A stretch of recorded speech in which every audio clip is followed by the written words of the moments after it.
ఏం స్టోరీ చెప్తున్నావు కన్నా?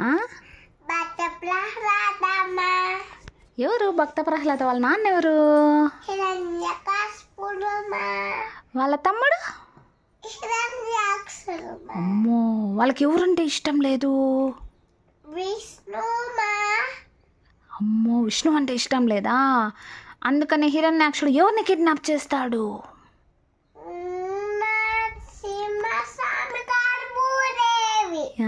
భూదేవిని కిడ్నాప్ చేసి ఎక్కడ పెట్టేస్తాడు? ఓకే, అప్పుడు భూదేవి ఎవరిని ప్రార్థిస్తుంది నన్ను కాపాడండి అని? నరసింహస్వామినా? ఓకే, అప్పుడు నరసింహస్వామి ఏ అవతారంలో వస్తాడు?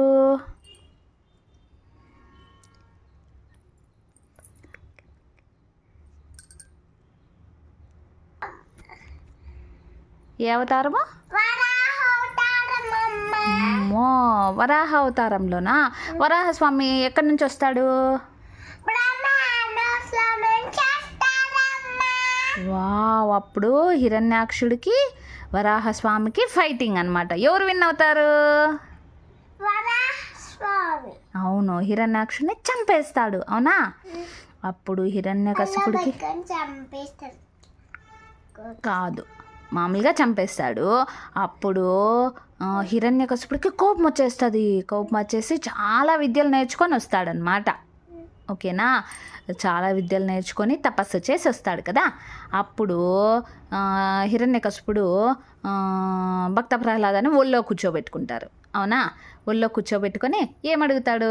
ఏం నేర్చుకున్నావు స్కూల్లో అని అడుగుతాడు. అప్పుడు ఏం చెప్తాడు? విష్ణువే ఈ లోకమంతా అని చెప్తాడు. అవునా? అప్పుడు హిరణ్యకశిపుడికి కోపం వచ్చేస్తుంది. భక్త ప్రహ్లాదాన్ని చంపేయమని చెప్పేస్తాడు.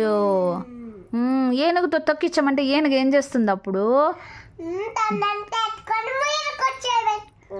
అమ్మో, లోయలా పడేస్తే ఎవరు వచ్చి కాపాడతారు? విష్ణు వచ్చి కాపాడతాడా? లాలలో పడేస్తే సముద్రుడు వచ్చి కాపాడతాడు కదా. అట్లా ఎట్లా చంపాలన్నా చంపలేడు.